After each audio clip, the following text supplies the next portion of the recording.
નમસ્કાર વિદ્યાર્થી મિત્રો, અગાઉના સેશનના અંદર આપણે છેલ્લે કાચી ધાતુમાંથી શુદ્ધ ધાતુ મેળવવા માટેના વિવિધ તબક્કા ચાર્ટ સ્વરૂપે દર્શાવો એ આપણે જોયું હતું. હવે આપણે આગળ જોઈએ છીએ અયસ્કોની સમૃદ્ધિ, જેને કહેવાય ધનિકતા. તો એમાં જોઈએ છે ગેંગ એટલે શું. ગેંગને દૂર કરવા માટે વપરાતી પદ્ધતિઓનો આધાર શેના પર રહેલો છે? તો ગેંગ એટલે શું કહીશું આપણે?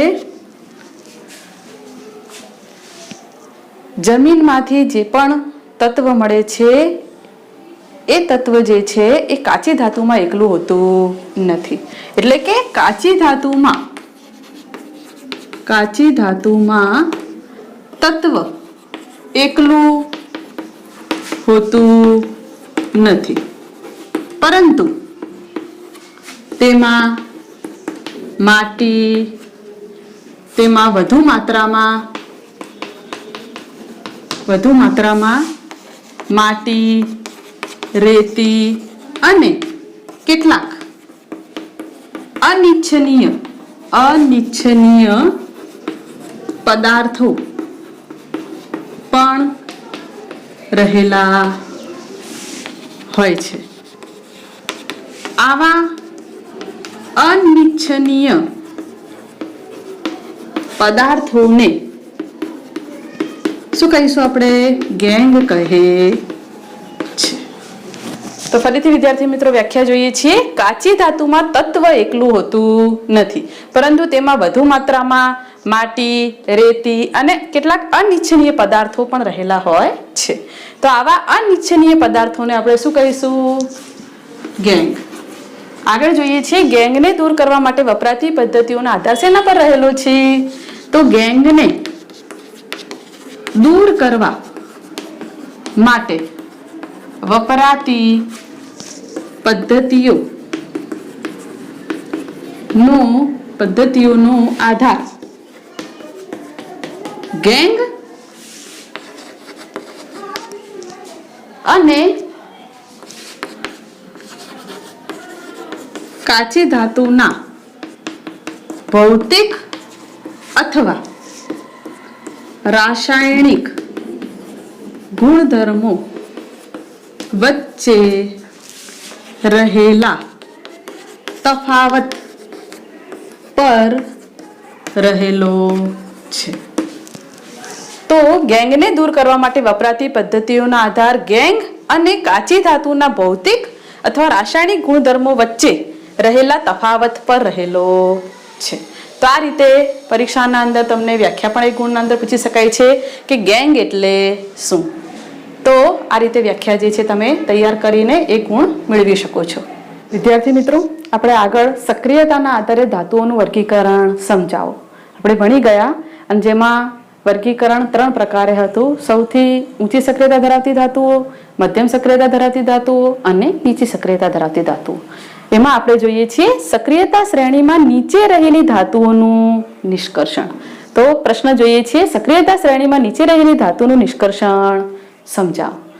તો સક્રિયતા શ્રેણીમાં જે સૌથી નીચે રહેલી ધાતુઓ જે છે ખૂબ જ નિષ્ક્રિય હોય છે. લખેલું છે આપણે જોઈએ છીએ. તો અહીંયા જે ધાતુ જે છે એ ધાતુઓને માત્ર ગરમ કરવાથી, એટલે કે ધાતુના ઓક્સાઇડને માત્ર ગરમ કરવાથી તેનું રિડક્શન, એટલે કે તે રિડક્શન પામી અને તેમાંથી ધાતુ મેળવવામાં આવે છે. ફરીથી ધાતુના ઓક્સાઇડને માત્ર ગરમ કરી તે રિડક્શન પામી અને છૂટી પડે છે. તો આપણે ઉદાહરણ તરીકે લઈએ છીએ સિન્નાબાર, જેને કહેવાય, એનું અણુસૂત્ર છે HGS, જેને કહેવાય મર્ક્યુરી સલ્ફાઇડ, જે મર્ક્યુરીની કાચી ધાતુ છે. તો તમને એક ગુણમાં પહેલા આવી રીતે પરીક્ષામાં પૂછી શકાય છે કે મર્ક્યુરીની કાચી ધાતુનું અણુસૂત્ર લખો. તો સિન્નાબાર અથવા તો સિન્નાબાર એ શું છે, અથવા તો સિન્નાબારનું અણુસૂત્ર લખો. તો સિન્નાબાર HGS મર્ક્યુરી સલ્ફાઇડ, જે મર્ક્યુરીની શું છે? કાચી ધાતુ છે. તો અહીંયા મર્ક્યુરીની જે કાચી ધાતુ જે છે એને પહેલે હવામાં શું કરવામાં આવે છે? ગરમ કરવામાં આવે છે. તેથી તે સૌ પ્રથમ શેમાં ફેરવાશે? ધાતુના ઓક્સાઇડમાં. દાખલા તરીકે અહીંયા આપણે મર્ક્યુરી સલ્ફાઇડ છે, એને હવામાં ગરમ કરવામાં આવે છે, ઓક્સિજનની હાજરીમાં એને ગરમ કરવામાં આવે છે, તો ધાતુનો ઓક્સાઇડ એટલે મર્ક્યુરી ઓક્સાઇડમાં એ પ્રથમ ફેરવાશે. પછી આ જે મર્ક્યુરી ઓક્સાઇડ જે છે એને વધુ માત્રામાં ગરમ કરવામાં આવે તો અહીંયા આપણે મર્ક્યુરી ઓક્સાઇડ જે છે એને વધુ માત્રામાં જ્યારે ગરમ કરવામાં આવે છે ત્યારે મર્ક્યુરી ધાતુ જે છે એ રિડક્શન પામી અને છૂટી પડે છે. તો તમે જોઈ શકો છો Hg મર્ક્યુરી એ લિક્વિડ સ્વરૂપે શું થાય છે, છૂટી પડે છે અને શું વધારાની નીપજ ઉત્પન્ન થાય છે, ઓક્સિજન. તો ફરીથી HgS જે છે એટલે કે મર્ક્યુરી સલ્ફાઇડ જે છે એને હવામાં ગરમ કરવામાં આવે, ઓક્સિજનની હાજરીમાં એને ગરમ કરવામાં આવે છે. તો પહેલે સૌપ્રથમ શું મળે છે, મર્ક્યુરી ઓક્સાઇડ અને સલ્ફર ડાયોક્સાઇડ મળે, વધારાની નીપજ. આ મર્ક્યુરી ઓક્સાઇડ જે છે એને વધુ માત્રામાં ગરમ કરવામાં આવે તો મર્ક્યુરી જે છે રિડક્શન પામી અને છૂટી પડે છે. તો આપણે જોઈ શકીએ છીએ સમીકરણ સંતુલિતમાં જુઓ, twice HgS 3O2 gives twice HgO અને twice SO2. તો અહીંયા જુઓ છો તમે મર્ક્યુરી કેટલી છે, બે પરમાણુ છે Hg જે છે, તો અહીંયા પણ આપણને 2 જોવા મળે છે. સલ્ફર કેટલા છે અહીંયા 2, તો અહીંયા તમે જુઓ ટ્વાઇસ S. ઓક્સિજન કેટલા છે 3 દુ 6, તો 2 અને આ 2 દુ 4. થઈ ગયું સમીકરણ સંતુલિત. એવી રીતે ટ્વાઇસ HgO એને વધુ ગરમ કરવામાં આવે તો ટ્વાઇસ Hg અને O2 પ્રાપ્ત થાય છે. તે જ રીતે આ જ પ્રમાણે કોપર કે જે કુદરતમાં કયા સ્વરૂપે મળે છે, કોપર સલ્ફાઇડ સ્વરૂપે તેના અયસ્ક તરીકે મળે છે, એટલે કે એની કાચી ધાતુ તરીકે મળે છે. તો એમાં પણ આ જ પ્રક્રિયા લેવાની છે કે તેને વધુ માત્રામાં ગરમ કરી અને એ કોપર ધાતુના અંદર રિડક્શન પામે છે અને છૂટી પડે છે. તો અહીંયા તમે જોઈ શકો છો કોપર સલ્ફાઇડ ને ફરીથી ગરમ કરવાનું છે હવાની હાજરીમાં, એટલે કે ઓક્સિજનની હાજરીમાં એને ગરમ કરવામાં આવે છે. તો એમાંથી શું મળે છે, પહેલા તો કોપર ઓક્સાઇડ, સલ્ફર ડાયોક્સાઇડ છૂટું પડ્યું. આ કોપર ઓક્સાઇડ જે છે એને ફરીથી કોપર સલ્ફાઇડ સાથે શું કરવામાં આવે છે, ગરમ કરવામાં આવે છે. તો અહીંયા કોપર ધાતુ જે છે રિડક્શન પામી અને છૂટી પડે છે અને આપણને વધારે નીપજ શું મળે છે, સલ્ફર ડાયોક્સાઇડ. તો ફરીથી વિદ્યાર્થી મિત્રો, કોપર ધાતુ જે છે એને હવામાં જ્યારે ગરમ કરવામાં આવે છે ઓક્સિજનની હાજરીમાં, તો સૌ પ્રથમ આપણને ઓક્સાઇડ સ્વરૂપે ધાતુ પ્રાપ્ત થશે. તો અહીંયા કોપર સલ્ફાઇડમાંથી કોપર ઓક્સાઇડ. હવે એ કોપર ઓક્સાઇડને વધુ માત્રામાં ગરમ કરવાનું છે આપણે, ત્યારે આપણને જે તે ધાતુ જે છે રિડક્શન પામી અને છૂટી પડેલી જોવા મળશે. તો અહીં શેની વાત કરીએ આપણે, સક્રિયતા શ્રેણીમાં નીચે રહેલી ધાતુઓનું નિષ્કર્ષણ, કે જે ધાતુઓ કેવી હોય છે, ખૂબ જ નિષ્ક્રિય હોય છે. અને આ ધાતુઓ જે છે એને મેળવવા માટે સૌપ્રથમ ધાતુના ઓક્સાઇડને ગરમ કરી અને રિડક્શન પામી અને ધાતુ છૂટી પડે છે. તો અહીં આપણે બંને પ્રક્રિયા જોઈ ગયા. એકમાં સિન્નાબાર એટલે કે HgS મર્ક્યુરીની કાચી ધાતુ જે છે એમાંથી આપણે શું મેળવ્યું, મર્ક્યુરી. અને એવી રીતે કોપર ઓક્સાઇડ કે જે કુદરતમાં અયસ્ક એટલે કાચી ધાતુ તરીકે મળે છે, એમાંથી આપણે શું મેળવ્યું, કોપર. વિદ્યાર્થી મિત્રો, આગળ જોઈએ છીએ સક્રિયતા શ્રેણીની મધ્યમાં રહેલી ધાતુઓનું નિષ્કર્ષણ. તો પ્રશ્ન આના પરથી આ રીતનો જ પૂછાય કે સક્રિયતા શ્રેણીની મધ્યમાં રહેલી ધાતુઓનું નિષ્કર્ષણ સમજાવો. તો જોઈએ છીએ સક્રિયતા શ્રેણીની મધ્યમાં રહેલી ધાતુઓ જેવી કે લોખંડ, ઝીંક, સીસુ, કોપર વગેરે મધ્યમ પ્રતિક્રિયાત્મક એટલે કે કેવી છે, સક્રિય હોય છે. તો આવી ધાતુઓ જે છે સામાન્ય રીતે કુદરતમાં સલ્ફાઇડ કે કાર્બોનેટ સ્વરૂપે મળી આવે છે. તો ધાતુને તેના કાર્બોનેટ કે સલ્ફાઇડ સ્વરૂપે મેળવવા કરતા ધાતુને તેના ઓક્સાઇડમાંથી સરળ રીતે મેળવી શકાય છે. માટે રિડક્શન કરતા પહેલા ધાતુને તેના ઓક્સાઇડમાં ફેરવવી જરૂરી છે. એટલે કે જે કાર્બોનેટ અને સલ્ફાઇડ સ્વરૂપે જે કાચી ધાતુ મળી આવે છે એ ધાતુને રિડક્શન કરતા પહેલા તેને ધાતુના ઓક્સાઇડમાં ફેરવવી જરૂરી છે. તે માટે 2 પ્રક્રિયા છે, એક છે પૂંજન અને બીજી છે કેલ્સિનેશન. તો પૂંજનમાં આપણે જોઈએ છીએ સલ્ફાઇડ યુક્ત કાચી ધાતુ ને વધુ માત્રામાં હવાની હાજરીમાં સખત ગરમ કરતા તે ધાતુ ઓક્સાઇડમાં ફેરવાય છે. આ પદ્ધતિને આપણે શું કહીશું? ભૂંજન. તો ભૂંજન પ્રક્રિયાના અંદર જે કાચી ધાતુ કુદરતમાં મળી આવે છે કયા સ્વરૂપે હોય છે? સલ્ફાઇડ સ્વરૂપે, એટલે કે ના અંદર સલ્ફાઇડ સ્વરૂપે કાચી ધાતુ જે છે રહેલી હોય છે.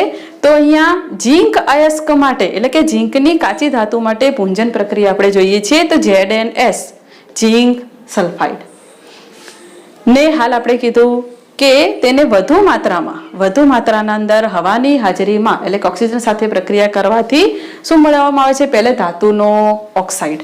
તો આ રીતે ધાતુના ઓક્સાઇડમાં ફેરવવાની પદ્ધતિને આપણે શું કહીશું? ભૂંજન. તો ભૂંજનમાં આપણે યાદ રાખવાનું છે સલ્ફાઇડ યુક્ત કાચી ધાતુને આપણે વધુ માત્રામાં હવાની હાજરીમાં ગરમ કરતા તેને શેમાં ફેરવવામાં આવે છે? ધાતુના ઓક્સાઇડમાં એ ફેરવાય છે અને આ પદ્ધતિને આપણે કહીશું ભૂંજન. એવી જ રીતે અહીંયા સમીકરણ સંતુલિત છે, તમે જોઈ શકો છો. ઝીંક જે છે કેટલા અહીંયા રહેલા છે એના પરમાણુ 2, તો અહીંયા પણ કેટલા છે? ઝીંકના 2. ઓક્સિજન કેટલા છે? 3 દુ 6. તો જુઓ 2 દુ 4 અને આ ઓક્સિજન 2, એટલે કેટલા થઈ ગયા? 6. સલ્ફાઇડ કેટલા છે? 2. તો અહીંયા સલ્ફરના 2 પરમાણુ રહેલા છે. સમીકરણ સંતુલિત થવું જરૂરી છે, નહીતર પ્રક્રિયા થશે નહીં. આગળ જોઈએ છે કેલ્સિનેશન. કાર્બોનેટ યુક્ત કાચી ધાતુને મર્યાદિત માત્રામાં હવાની હાજરીમાં સખત ગરમ કરતા તે ધાતુ ઓક્સાઇડમાં ફેરવાય છે. તો આ પદ્ધતિને આપણે શું કહીશું? કેલ્સિનેશન. તો કેલ્સિનેશનમાં કાર્બોનેટ યુક્ત કાચી ધાતુ હોય. કાર્બોનેટ યુક્ત કાચી ધાતુ જે છે એને મર્યાદિત માત્રામાં હવાની હાજરીમાં સખત ગરમ કરવાથી ધાતુના ઓક્સાઇડમાં એ ફેરવાય છે. આ પદ્ધતિને આપણે શું કહીશું? કેલ્સિનેશન. તો એ માટે પણ આપણે ઝીંક અયસ્કનું જ ઉદાહરણ લઈએ છીએ કે ઝીંક અયસ્ક માટે આપણે કેલ્સિનેશન પ્રક્રિયા જોઈએ. તો ઝીંક કાર્બોનેટ, તો અહીં લખેલું છે કાર્બોનેટ યુક્ત કાચી ધાતુ. તો અહીંયા કાર્બોનેટ યુક્ત કાચી ધાતુ કઈ છે? ઝીંક. તો ઝીંકની કાચી ધાતુ જે છે કાર્બોનેટ યુક્ત છે, જેને હવાની હાજરીમાં જે છે મર્યાદિત હવાની હાજરીમાં આપણે એને સખત ગરમ કરવામાં આવે છે. તેમાંથી શું મેળવવામાં આવે છે? ઝીંક ઓક્સાઇડ, એટલે કે ઝીંક ઓક્સાઇડમાં ફેરવાય છે અને વધારાની નિપજ જે છે શું છૂટી પડે છે? Carbon dioxide. તો અહીંયા પણ સમીકરણ સંતુલિત છે, તમે જોઈ શકો છો. ઝીંકનો 1 પરમાણુ, તો અહીંયા પણ 1. ઓક્સિજન કેટલા છે? 3. તો અહીંયા 1 અને આ 2 ને 1 3. કાર્બન 1, તો અહીંયા આગળ કાર્બન 1. તો આ રીતે ઝીંક જે છે ની કાચી ધાતુ જે છે, એટલે કે ઝીંક કાર્બોનેટ જે છે એને પણ સખત ગરમ કરવાથી ઝીંક ઓક્સાઇડમાં ફેરવાય છે. તો આ પદ્ધતિને આપણે શું કહીશું? કેલ્સિનેશન. તો ફરીથી વિદ્યાર્થી મિત્રો તમારે 2 બાબત યાદ રાખવાની છે. ભૂંજન હશે તો કઈ કાચી ધાતુ લેવાની છે? સલ્ફાઇડ યુક્ત કાચી ધાતુ ને ગરમ કરવાનું છે અને એ શેમાં ફેરવાય છે? ધાતુના ઓક્સાઇડમાં. કેલ્સિનેશન લો તો કાર્બોનેટ યુક્ત કાચી ધાતુને સખત ગરમ કરવાથી એ પણ શેમાં ફેરવાય છે? ધાતુના ઓક્સાઇડમાં. તો બંને પ્રક્રિયાઓના અંદર શેમાં ફેરવવામાં આવે છે? ધાતુના ઓક્સાઇડમાં. એટલે આપણે આગળ વાત કરી કે ધાતુના ઓક્સાઇડમાં રિડક્શન કરતા પહેલા ધાતુના ઓક્સાઇડમાં ફેરવવી જરૂરી છે. તો આપણે અહીંયા જોયું બંનેમાં ધાતુના ઓક્સાઇડમાં ફેરવાઈ ગયું. હવે આગળ આ જે ધાતુનો ઓક્સાઇડ જે છે, આ ધાતુ ઓક્સાઇડનું કાર્બન અથવા તો શું કહેવાય? કોક વડે રિડક્શન કરતા ધાતુ મળે છે. તો હવે એનું રિડક્શન કરવાનું છે. તો એ રિડક્શન શેના વડે કરવાનું છે? કોક વડે. તો જુઓ ઝીંક ઓક્સાઇડ બંનેમાં આપણને નિપજ તરીકે આપણે ધાતુનો ઓક્સાઇડ જે મેળવવાનો છે એ જ ધાતુના ઓક્સાઇડ, એટલે કે ઝીંક ઓક્સાઇડ જે છે એની કાર્બન એટલે કે કોક વડે રિડક્શન કરતા જે છે આપણને શું મળે છે? ધાતુ મળે છે. તો અહીંયા આપણને ઝીંક ધાતુ જે છે એ પ્રાપ્ત થાય છે અને વધારાની નિપજ શું છે? Carbon monoxide. અહીંયા પણ સમીકરણ સંતુલિત છે, તમે જોઈ શકો છો. ઝીંક Zn, તો અહીંયા પણ 1 Zn નો પરમાણુ છે. ઓક્સિજન, તો અહીંયા 1 ઓક્સિજન. કાર્બન, તો અહીંયા 1 કાર્બન. તો અહીંયા ધાતુના ઓક્સાઇડ જે છે નું કાર્બન એટલે કે કોક વડે રિડક્શન કરતા આપણને જે છે શું મળે છે? પાછી ધાતુ. તો અહીંયા રિડક્શન કરતા તરીકે જે આપણે કોક કીધું છે એના સિવાય પણ વધુ સક્રિય ધાતુ જે છે કેલ્શિયમ છે, સોડિયમ છે અને એલ્યુમિનિયમ કે જે નીચે સક્રિયતા ધરાવતી કે જે ધાતુના સંયોજનમાંથી ધાતુને વિસ્થાપિત કરે છે. તો આ રીતે પરીક્ષાના અંદર તમને ભૂંજન પ્રક્રિયા સમજાવો ઉદાહરણ સહિત, અથવા તો કેલ્શિનેશનની પ્રક્રિયા ઉદાહરણ સહિત સમજાવો. તો તમારે આ રીતે વ્યાખ્યા આપી અને સમીકરણ સહિત એટલે કે ઉદાહરણ જે છે સમીકરણ સહિત સમજાવવું પડે. અને 3 ગુણમાં તમને પૂછાય તો પછી તમારે આખી ટૂંક નોંધ જે છે, જે હાલ આપણે સમજ્યા છે એ લખવી પડે.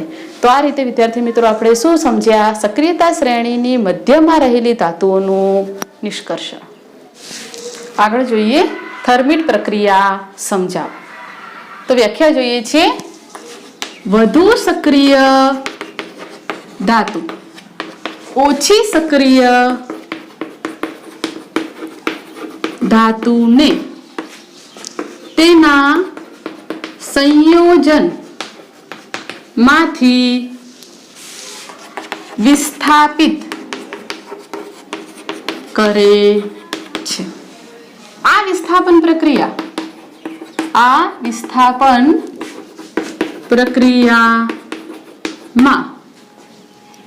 પ્રક્રિયામાં ખૂબ જ વધુ ઉષ્મા મુક્ત થતી હોવાથી આ આપણે એને ઉષ્માક્ષેપક પ્રક્રિયા પણ કહી શકીએ.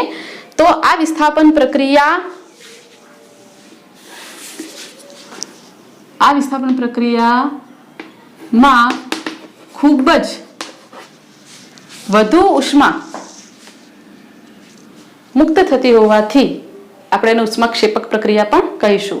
તો આ વિસ્થાપન પ્રક્રિયા વધુ ઉષ્માક્ષેપક હોવાથી એમ પણ કહી શકાય, આ વિસ્થાપન પ્રક્રિયા ખૂબ જ વધુ ઉષ્માક્ષેપક હોવાથી મળતી ધાતુ પીગાળેલ અવસ્થામાં મળે છે. તો ફરીથી વિદ્યાર્થી મિત્રો વ્યાખ્યા જોઈએ છે, વધુ સક્રિય ધાતુ ઓછી સક્રિય ધાતુને તેના સંયોજનમાંથી વિસ્થાપિત કરે છે. આ વિસ્થાપન પ્રક્રિયા ખૂબ જ વધુ ઉષ્માક્ષેપક હોવાથી મળતી ધાતુ પીગાળેલ અવસ્થામાં મળે છે. તો આ પ્રક્રિયાને આપણે શું કહીશું? થર્મિટ પ્રક્રિયા કહે છે. થર્મિટ પ્રક્રિયા કહે છે. આપણે ઉદાહરણ તરીકે લઈએ છીએ Fe2O3 આયર્ન ઓક્સાઇડની એલ્યુમિનિયમ સાથેની પ્રક્રિયા આપણે જોઈએ છીએ. તો અહીંયાથી આપણને શું મળે છે? જે ધાતુ મળશે કયા સ્વરૂપે મળે છે? પીગાળેલ અવસ્થામાં, એટલે કે Fe અહીંયા અને ઉપરાંત Al2O3 અને ઉષ્મા શું થાય છે? મુક્ત થાય છે. તો અહીંયા સમીકરણ સંતુલિત કરીએ છીએ. Fe કેટલા છે? અહીંયા પરમાણુ 2, તો આપણે અહીંયા લખવું પડશે ટ્વાઇસ Fe. બરોબર. એલ્યુમિનિયમ કેટલા છે? 2, તો અહીંયા લખવું પડશે ટ્વાઇસ એલ્યુમિનિયમ. અને અહીંયા જે આપણને ધાતુ મળે છે કયા સ્વરૂપે મળે છે? પીગાળેલ અવસ્થામાં. તો આ રીતે આયર્ન ઓક્સાઇડની એલ્યુમિનિયમ સાથેની પ્રક્રિયા કરતા આપણને લોખંડ જે છે એ પીગાળેલ અવસ્થામાં મળે છે અને ઉષ્મા વધુ મુક્ત થતી હોવાથી આ પ્રક્રિયા જે છે ઉષ્માક્ષેપક પણ કહેવાય. અને ઉષ્માક્ષેપક હોવાથી મળતી ધાતુ આપણને કયા સ્વરૂપે મળે છે? પીગાળેલ સ્વરૂપે. આપણે આનો ઉપયોગ જોઈએ. તો જે Fe આપણને પીગાળેલ સ્વરૂપે મળે છે, પીગાળેલ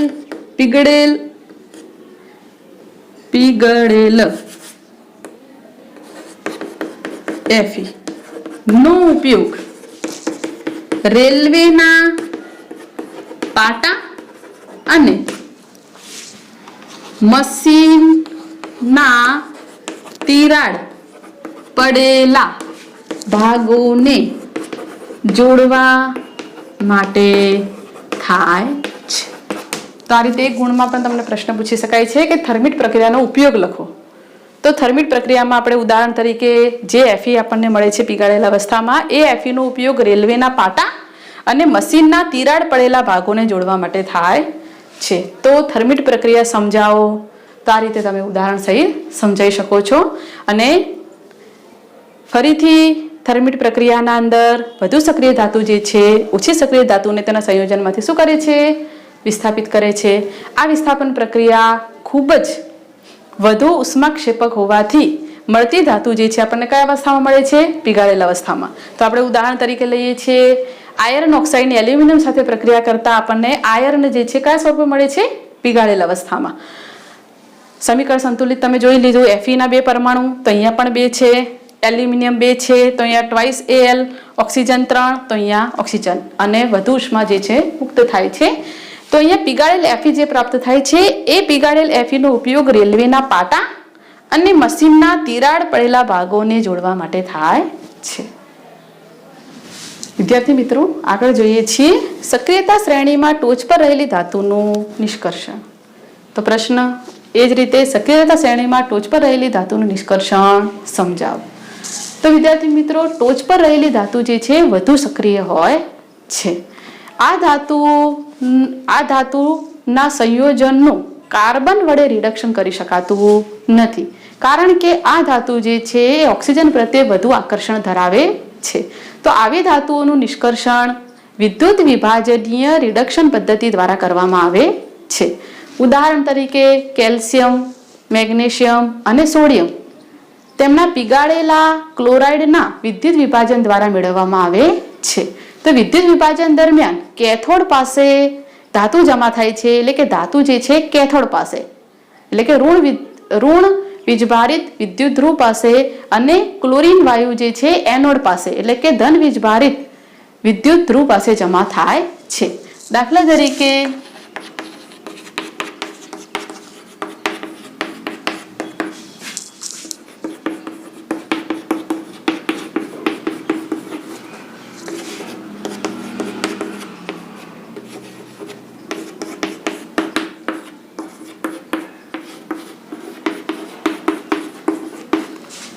તો હાલ જ આપણે કીધું કે વિદ્યુત વિભાજન દરમિયાન ધાતુ જે છે એ કેથોડ પાસે, એટલે કે ઋણ વીજભારિત વિદ્યુત ધ્રુવ પાસે જમા થાય છે, જ્યારે ક્લોરીન વાયુ જે છે એનોડ પાસે, એટલે કે ધન વીજભારિત વિદ્યુત ધ્રુવ પાસે જમા થાય છે।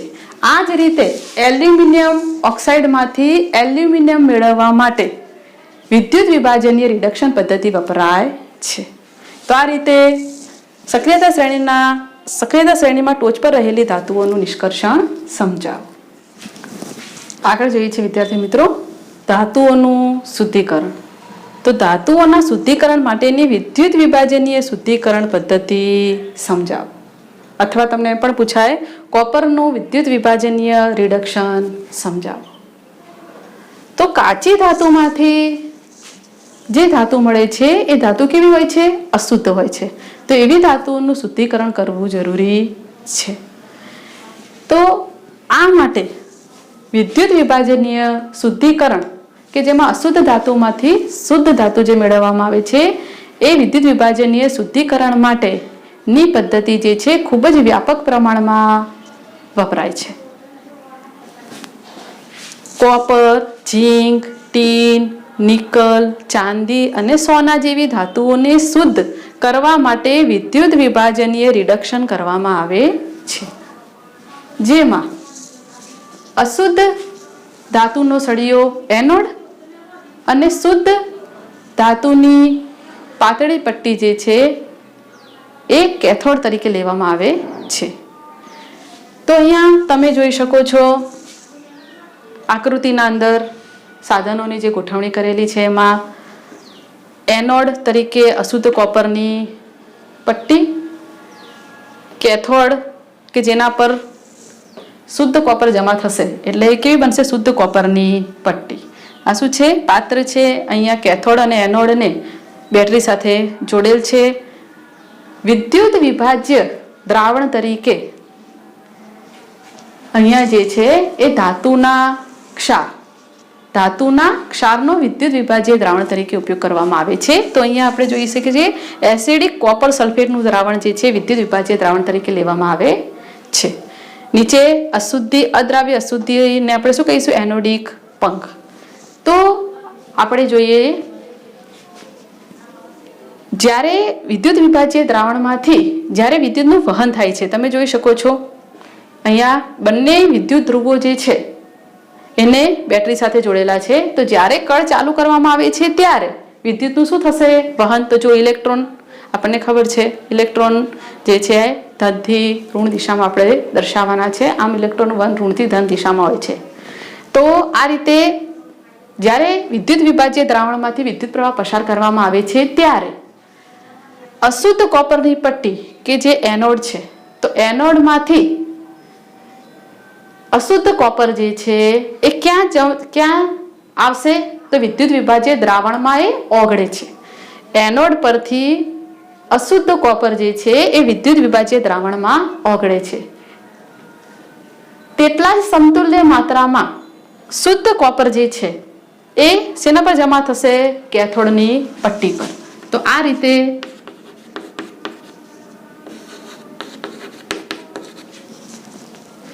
બરોબર. તો દ્રાવ્ય અશુદ્ધિ જે છે એ દ્રાવણમાં ઓગળે છે, જ્યારે અદ્રાવ્ય અશુદ્ધિ જે છે એ તળિયે નીચે જમા થઈ જાય છે. તો અહીંયા જોઈ શકો છો અદ્રાવ્ય અશુદ્ધિઓ, જેને આપણે શું કહીશું? એનોડિક પંખ, કે જે અદ્રાવ્ય અશુદ્ધિ તરીકે શું રહેલું છે? તો એના અંદર છે ગોલ્ડ, સિલ્વર અને પ્લેટિનમ,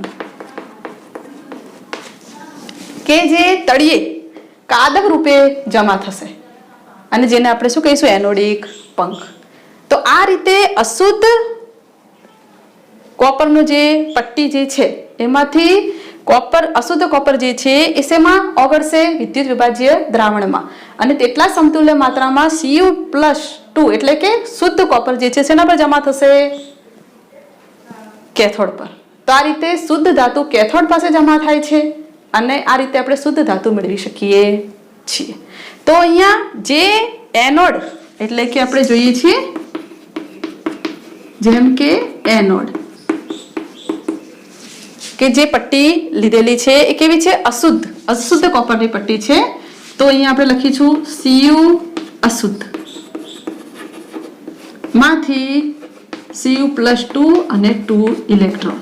તો આ રીતે અશુદ્ધ કોપર જે છે આ છૂટું પડેલું એ ક્યાં જમા થશે? વિદ્યુત વિભાજ્ય દ્રાવણના અંદર ઓગળશે. બરોબર. એવી જ રીતે કેથોડ Cu+2 ઇલેક્ટ્રોન અને Cu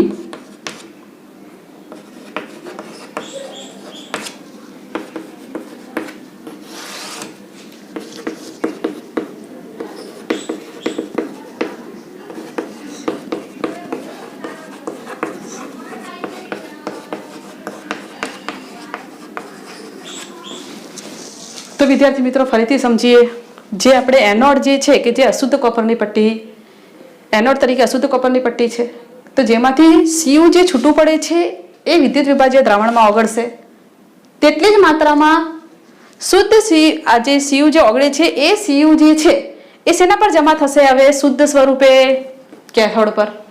તો આ રીતે અશુદ્ધ Cu માંથી શુદ્ધ Cu મેળવવામાં આવે છે અને જેના માટે કઈ પદ્ધતિ વપરાય છે?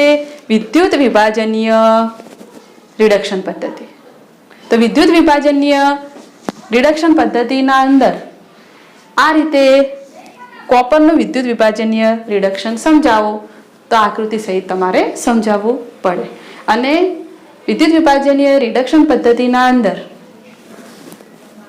શુદ્ધ કોપરની પટ્ટી તરીકે કેથોડ એટલે કે કેથોડ પર જે છે શુદ્ધ કોપર જમા થશે. એટલે શુદ્ધ કોપરની પટ્ટી જે છે કયા વિદ્યુત ધ્રુવ તરીકે વર્તે છે? તો કેથોડ તરીકે. એવી રીતે એનોડ તરીકે શું લેવામાં આવે છે એમ પણ પૂછી શકાય, તો અશુદ્ધ કોપરની પટ્ટી. બીજું એક બાબત વધારે આપણે જોઈએ છીએ કે અહીંયા જે વિદ્યુત વિભાજ્ય દ્રાવણ લીધેલું છે કયું છે? એસિડિક કોપર સલ્ફેટનું દ્રાવણ એટલે કે CuSO4. તો આ જે CuSO4 જે છે એમાંથી પણ Cu+2 અને SO4-2. તો જે આ Cu+2 જે છે એટલે કે જે કોપર ધાતુ અહીંથી વિદ્યુત વિભાજ્ય દ્રાવણમાં ઓગળવાની હતી અને સમતુલ્ય માત્રામાં આના પર જમા થવાની હતી કેથોડ પર, એ તો થાય છે. ઉપરાંત જે દ્રાવણ લીધેલું છે કોપર સલ્ફેટ એમાંથી પણ Cu જે છે એ શેના પર જમા થશે? કેથોડ પર. તો આ રીતે વધુ માત્રાના અંદર શુદ્ધ Cu જે છે મેળવવામાં આવે છે એટલે કે શુદ્ધ કોપર મેળવવામાં આવે છે. તો આ રીતે વિદ્યુત વિભાજનીય શુદ્ધિકરણ માં અશુદ્ધ ધાતુમાંથી શુદ્ધ ધાતુ મેળવવા માટેની આ પદ્ધતિ જે છે એનો ઉપયોગ વ્યાપક પ્રમાણમાં થાય છે. એવી રીતે એક ગુણમાં એમ પણ પૂછી શકાય છે કે કોપરનું વિદ્યુત વિભાજ્ય રિડક્શનમાં તળિયે જમા થતી અદ્રાવ્ય અશુદ્ધિ કઈ છે? તો ગોલ્ડ, સિલ્વર અને પ્લેટિનમ. અને જેને શું કહેવામાં આવે છે? તો એને કહેવાય એનોડિક પંખ. એમ પણ પૂછાય એનોડિક પંખ એટલે શું? બરોબર. તો આ રીતે કોપર, ઝીંક, ટીન, નિકલ, ચાંદી અને સોના જેવી ધાતુઓને શુદ્ધ કરવા માટે વિદ્યુત વિભાજનીય રિડક્શન કરવામાં આવે છે. તો આ રીતે તમને 4 ગુણના અંદર આ પ્રશ્ન પૂછી શકાય છે. આગળ મુદ્દો જોઈએ છે ક્ષારણ. ક્ષારના ઉદાહરણ આપો. તો તમે પ્રકરણ 1 જે છે એમાં પણ ક્ષારણ વિશે અભ્યાસ કરી ગયા છો. એમાં પણ કેટલાક ઉદાહરણ આપણે જોયા હતા. અહીંયા પણ આપણે ક્ષારના 2-3 ઉદાહરણ જોઈએ છીએ. એમાં પહેલું જોઈએ છીએ તો ચાંદી જે છે એને તમે હવામાં લાંબા સમય સુધી ખુલ્લી રાખો તો તે કાળી પડી જાય છે. આમ થવાનું કારણ શું છે? તો તે હવામાંના સલ્ફર સાથે પ્રક્રિયા કરે છે અને શું બનાવે છે? Silver sulphide Ag2S. બીજા નંબરમાં લઈએ છીએ તો કોપર એ હવામાંના ભેજયુક્ત કાર્બન ડાયોક્સાઇડ સાથે પ્રક્રિયા કરી અને એનો ચમકદાર કથ્થઈ રંગ ગુમાવીને તેના પર લીલું સ્તર જામે છે. જે શું છે? તો જે છે CuCO3 એટલે કે કોપર કાર્બોનેટ. લીલા રંગનું સ્તર એના પર જામી જાય છે. એવી રીતે બીજું ઉદાહરણ લઈએ છીએ. લોખંડને લાંબો સમય સુધી ભેજયુક્ત વાતાવરણના અંદર જો ખુલ્લો રાખવામાં આવે તો એના પર કાટ લાગે છે. એટલે કે Fe2O3 આ શું છે? કાટનું અણુસૂત્ર.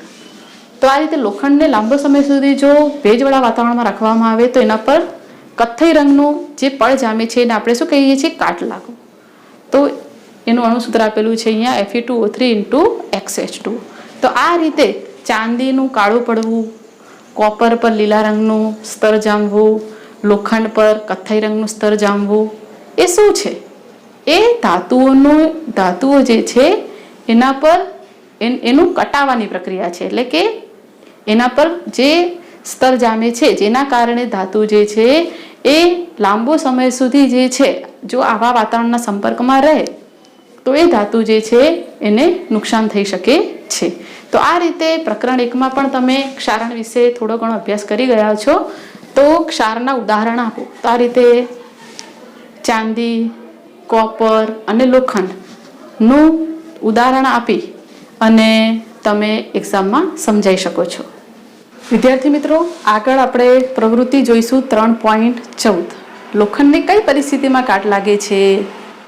વિદ્યાર્થી મિત્રો, આપણે પ્રવૃત્તિ 3.14 લઈએ કે જેનો હેતુ છે લોખંડને કઈ પરિસ્થિતિમાં કાટ લાગે છે તે સમજવું. તો અહીં 3 કસનળીઓ લો અને દરેકમાં લોખંડની ખીલી મૂકો. તમે જોઈ શકો છો અહીંયા 3 કસનળીઓના અંદર શું મૂકેલું છે? લોખંડની ખીલી. આ કસનળીઓ A, B અને C ચિહ્નિત કરો. એટલે કે આ કસનળીઓનું નામ આપવાનું છે A, B અને C. કસનળી એમાં થોડું પાણી ઉમેરી અને તેને મૂછ લગાવો. તો તમે કસનળી એમાં જોઈ શકો છો આપણે થોડું પાણી ઉમેરી અને એના અંદર પહેલાં ખીલી મૂકી દેવાની છે. હવે ખાલી કસનળી છે પણ એમાં થોડી હવા તો હશે જ. હવે એને આપણે શું લગાવી દઈશું? બૂચ. કસનળી બીમાં ઉકાળેલું શુદ્ધ પાણી ઉમેરો. આશરે 1 ml તેલ ઉમેરીને તેને બૂચ લગાવો. તેલ પાણી પર તરશે અને હવાને પાણીમાં ઓગળતી અટકાવશે. તો તમે જોઈ શકો છો કસનળી બીના અંદર ઉકાળેલું પાણી અને એમાં થોડું તેલ ઉમેરેલું છે. તેલ જે છે શું છે? પાણી પર તરશે. તો અહીંયા જે કસનળીમાં જે હવા રહેલી છે એ હવાને એ પાણી સાથે ઓગળતી અટકાવશે. એટલે કે વચ્ચે શેનું લેયર છે? તેલનું. ત્રીજા નંબરમાં આપણે જોઈ શકીએ છીએ તો કસનળી C માં થોડો નિર્જળ કેલ્શિયમ ક્લોરાઇડ લો. તેને બૂચ લગાવો. જો હવામાં ભેજ હશે તો નિર્જળ કેલ્શિયમ ક્લોરાઇડ ભેજ શોષી લેશે. થોડા દિવસો સુધી આ કસનળીઓને મૂકી રાખો અને પછી અવલોકન કરો. તો આપણે ત્રીજી કસનળી જે છે એમાં શું લેવાનું છે? નિર્જળ કેલ્શિયમ ક્લોરાઇડ. શુષ્ક આપણે એમ પણ એને કહી શકીએ છીએ. અને જે શું કહે છે કે એ નિર્જળ કેલ્શિયમ ક્લોરાઇડ જે છે ભેજ શોષી લેવાનો ગુણધર્મ ધરાવે છે. તો જો હવામાં ભેજ હશે એટલે મીન્સ કે કસનળીના અંદર જે થોડી ઘણી હવા છે એમાં જો ભેજ હશે તો એને શું કરશે, શોષી લેશે. તો આ રીતે આપણે કસનળીઓને થોડા દિવસો સુધી મૂકી રાખવાની છે અને પછી શું કરવાનું છે એનું અવલોકન. તો આપણે શું અવલોકન જોઈશું કે કઈ કસનળીમાં રાખેલ લોખંડની ખીલીને કાટ લાગશે, કઈ કસનળીમાં રાખેલ લોખંડની ખીલીને કાટ લાગશે નહીં. તો આપણે જોઈશું કસનળી એમાં રાખેલ જે ખીલી છે એને શું લાગશે, કાટ. જ્યારે કસનળી બી અને સીમાં રાખેલી ખીલીને કાટ લાગતો નથી, કારણ કે કસનળી એમાં લોખંડની ખીલીઓ કટાય છે પરંતુ કસનળી બી અને સીમાં કટાતી નથી, જે અત્યારે આપણે જવાબ આપીએ એ રીતે. તેનું કારણ શું છે? કસનળી એમાં ખીલીઓ હવા અને પાણી બંનેના સંપર્કમાં આવે છે. કસનળી બીમાં ખીલીઓ માત્ર પાણીના સંપર્કમાં આવે છે અને કસનળી સીમાં ખીલીઓ સૂકી હવાના સંપર્કમાં આવે છે, માટે કટાતી નથી. એવી પરિસ્થિતિઓ કે જેમાં લોખંડની વસ્તુઓને કાટ લાગે છે તેના વિશે તે આપણને શું કહે છે? તો આપણે આ પ્રવૃત્તિઓ જે છે એનો નિર્ણય જે તારવીએ તો આપણે યાદ રાખવાનું છે વિદ્યાર્થી મિત્રો કે કાટ લાગવા માટે ધાતુ હવા અને પાણી બંનેના સંપર્કમાં આવવી જરૂરી છે. તો આપણે જોયું જે કસનળી એમાં રહેલી ખીલી જે છે હવા અને પાણી બંનેના સંપર્કમાં આવતી હતી, માટે કસનળી એમાં રહેલી ખીલી જે છે એને શું લાગતો હતો, કાટ. બાકી બી અને સી જે છે એમાં બી ના અંદર પાણી તો છે પણ હવા જે છે પાણીના અંદર ઓગળતી કોણ અટકાવે છે? વચ્ચેનું લેયર શું છે, તેલ. એટલે એને હવા મળતી નથી લોખંડની ખીલીને, ખાલી માત્ર શું મળે છે, પાણી. એટલે કાટ લાગશે નહીં. જ્યારે કસનળી સી ના અંદર રહેલી જે થોડી ઘણી હવા હતી અને જેમાં ભેજ બી હતો, એ ભેજ જે છે એ કોણ શોષી લે છે? નિર્જળ કેલ્શિયમ ક્લોરાઇડ. એટલે એને હવા જે છે એ તો મળે છે પણ એમાં રહેલું ભેજ એટલે કે પાણી અંદર મળતું નથી, એટલે એને પણ કાટ લાગતો નથી. તો આ રીતે વિદ્યાર્થી મિત્રો આપણને ફરીથી યાદ રાખવાનું છે કે કાટ લાગવા માટે ધાતુ જે છે હવા અને પાણીના સંપર્કમાં આવવી જરૂરી છે. વિદ્યાર્થી મિત્રો છેલ્લી કસનળી જે છે કે જેમાં ભરેલું છે નિર્જળ કેલ્શિયમ ક્લોરાઇડ, એના માટે તમને પરીક્ષામાં પ્રશ્ન પૂછાય છે કે નિર્જળ કેલ્શિયમ ક્લોરાઇડ આપણે એનું અણુસૂત્ર જોઈએ તો CaCl2 નો એક ઉપયોગ લખો. તો તેનો ઉપયોગ સૂકવણી કરતા શુષ્કક એમ પણ કહેવાય એને તરીકે થાય છે, કારણ કે તે હવામાંથી ભેજનું અધિશોષણ કરે છે. પરિણામે હવા કેવી બને છે? શુષ્ક બને છે. તો આ રીતે એક ગુણના અંદર તમને પ્રશ્ન પૂછી શકાય છે. વિદ્યાર્થી મિત્રો આપણે પ્રવૃત્તિ 3.14 જોઈ ગયા અને જેમાં કઈ કસનળી જે છે માની રહેલી જે ખીલી જે છે એને કાટ લાગતો હતો. તો આપણે જાણતા હતા કે કસનળી એમાં રહેલી જે છે ખીલીને શું લાગતો હતો? કાટ. તો કાટ લાગવા માટે શું જવાબદાર છે? તો કાટ લાગવા માટે હવા અને પાણી. તો આપણે જોયું હતું કે કસનળી એમાં રહેલી ખીલી જે છે એ પાણીના અંદર હતી અને કસનળીમાં રહેલી હવા. એટલે કે કાટ ક્યારે લાગે છે? જે ધાતુ જે છે હવા અને પાણીના સંપર્કમાં હોય તો એ કટાય છે, એટલે કે એનું ક્ષારણ થાય છે. તો અહીંયા આપણે ક્ષારણનો અટકાવ જોવાનો છે. તો લોખંડનું ક્ષારણ કેવી રીતે અટકાવી શકાય છે? તો લોખંડનું ક્ષારણ અટકાવવા માટે તેના પર જો રંગ લગાવી દેવામાં આવે તો રંગ લગાવીને તેના પર તેલ લગાવીને તેને ગેલ્વેનાઇઝિંગ કરીને તેના પર ગ્રીસ લગાવીને તેનું એનોડીકરણ અથવા મિશ્ર ધાતુ બનાવીને. તો આ રીતે લોખંડનું ક્ષારણ કેવી રીતે અટકાવી શકાય છે? તો લોખંડ પર જો રંગ લગાવી દેવામાં આવે તો એનું ક્ષારણ અટકાવી શકાય છે. એવી રીતે તેલ લગાવીને, ગેલ્વેનાઇઝિંગ કરીને, ગ્રીસ લગાવીને, એનોડીકરણ અથવા તો મિશ્ર ધાતુ બનાવીને, બરાબર, મિશ્ર ધાતુ બનાવીને પછી છે ક્રોમો પ્લેટિંગ કરીને લોખંડનું ક્ષારણ અટકાવી શકાય છે. દાખલા તરીકે સ્ટીલ અને લોખંડ ને કાટ સામે રક્ષણ આપવા માટે એના પર ઝીંકનું પાતળું સ્તર લગાવવામાં આવે છે. આ પ્રક્રિયાને ગેલ્વેનાઇઝેશન પ્રક્રિયા અથવા તો આ પદ્ધતિને ગેલ્વેનાઇઝેશન પદ્ધતિ કહે છે. જો ઝીંકનું સ્તર તૂટી જાય તો પણ ગેલ્વેનાઇઝ વસ્તુને કાટ સામે રક્ષણ મળે છે. તો આ રીતે ક્ષારણ અટકાવવા માટે લોખંડનું ક્ષારણ કેવી રીતે અટકાવી શકાય છે? તો આ રીતે તમને 2 ગુણના અંદર પ્રશ્ન પૂછી શકાય છે. વિદ્યાર્થી મિત્રો, આગળ જોઈએ છીએ ટૂંક નોંધ મિશ્ર ધાતુ. તો મિશ્ર ધાતુ બનાવવાથી ધાતુના ઈચ્છિત ગુણધર્મોમાં સુધારા કરી શકાય છે.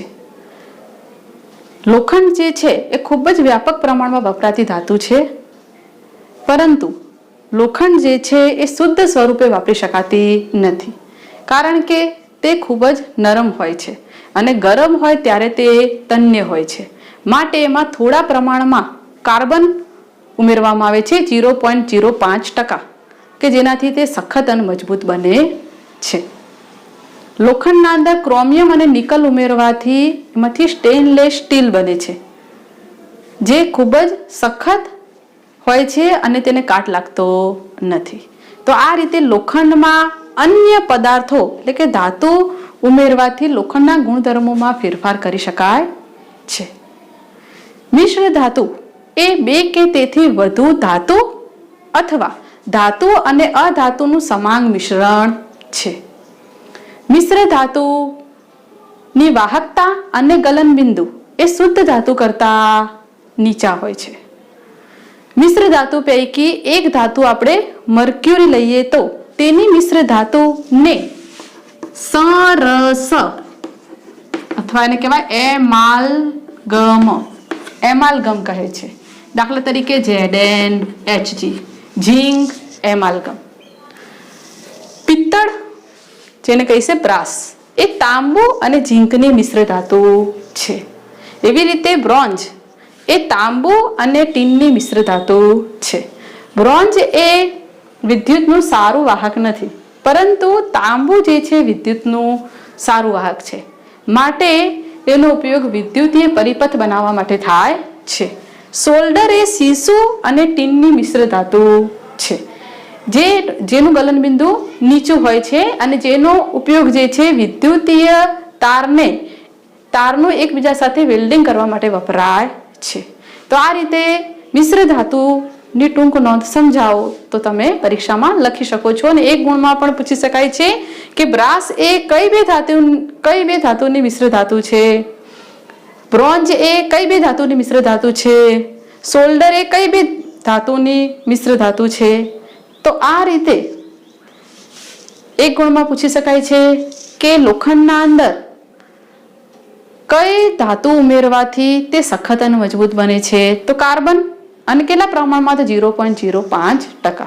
સ્ટેનલેસ સ્ટીલ એ કોની મિશ્ર ધાતુ છે? તો લોખંડના અંદર ક્રોમિયમ અને નિકલ ઉમેરવાથી શું બને છે? Stainless steel. તો આ રીતે મિશ્ર ધાતુ એટલે શું સમજાવો. પરીક્ષામાં પ્રશ્ન પૂછી શકાય છે, તો તમારે આ રીતે એનો જવાબ લખવાનો છે. વિદ્યાર્થી મિત્રો, આગળ આપણે ટૂંક નોંધ જોઈ મિશ્ર ધાતુ. એમાં એક ટોપિક રહી ગયો હતો, પહેલા આપણે એની ચર્ચા કરી લઈએ. મિશ્ર ધાતુ જે છે એ પ્રાથમિક ધાતુને પીગાળીને તેમાં નિશ્ચિત પ્રમાણમાં અન્ય ધાતુ કે અધાતુ ને ઓગાળીને બનાવવામાં આવે છે અને તેને ઓરડાના તાપમાને ઠંડી પાડવામાં આવે છે. આ રીતે મિશ્ર ધાતુ બને છે. હવે આપણે આગળ જોઈએ છીએ શુદ્ધ સોનું અને 22 કેરેટ સોનામાં શું ફેર છે? આ કયા પ્રકારનું સોનું આભૂષણો બનાવવા માટે વપરાય છે? તો શુદ્ધ સોનું અને 22 કેરેટ સોનામાં શું ફેર છે? તો પહેલા તો શુદ્ધ સોનું એ 24 કેરેટ નું છે, કે જે ખૂબ જ નરમ હોય છે, કે જેનો ઉપયોગ આભૂષણ બનાવવા માટે થતો નથી. જ્યારે 22 કેરેટ સોનામાં 22 ભાગ સોનું અને 2 ભાગ કોપર અથવા ચાંદી નું મિશ્રણ કરવામાં આવે છે, જેનાથી તે સખત બને છે અને જેનાથી આભૂષણો બને છે. એટલે કે 22 કેરેટ, અહીંયા લખ્યું છે કયા પ્રકારનું સોનું આભૂષણો બનાવવા માટે વપરાય છે, તો 22 કેરેટ સોનું જે છે એ આભૂષણો બનાવવા માટે વપરાય છે. જ્યારે 24 કેરેટ સોનું જે છે એ શુદ્ધ સોનું છે કે જે ખૂબ જ નરમ હોય છે, જેનાથી આભૂષણો બનતા નથી. એ નરમ હોવાથી જો બંગડી કે પછી કોઈ બુટ્ટી કે જો બનાવવામાં આવે તો દબાણ આપતા સહેજ આપણે સૂઈ ગયા હોય તો દબાણ લાગે, કોઈ પકડવામાં આવી જાય તો દબાણથી એનો આકાર બદલાઈ જાય છે, માટે આભૂષણ બનાવવા માટે એનો ઉપયોગ થતો નથી. જ્યારે 22 કેરેટ સોનામાં 22 ભાગ સોનું, જ્યારે 2 ભાગ કોપર અથવા શું હોય છે, ચાંદીનું મિશ્રણ, જેના કારણે જે છે એ સખત બને છે અને પછી એનો ઉપયોગ જે છે આભૂષણો બનાવવા માટે થાય છે. તો વિદ્યાર્થી મિત્રો, અહીંયા આપણે આ પ્રકરણ જે છે એ પૂર્ણ કરીએ છીએ. ફરીથી તમારે આ પ્રકરણ જે છે એ વાંચી જવું અને એનો અભ્યાસ કરો. નમસ્કાર.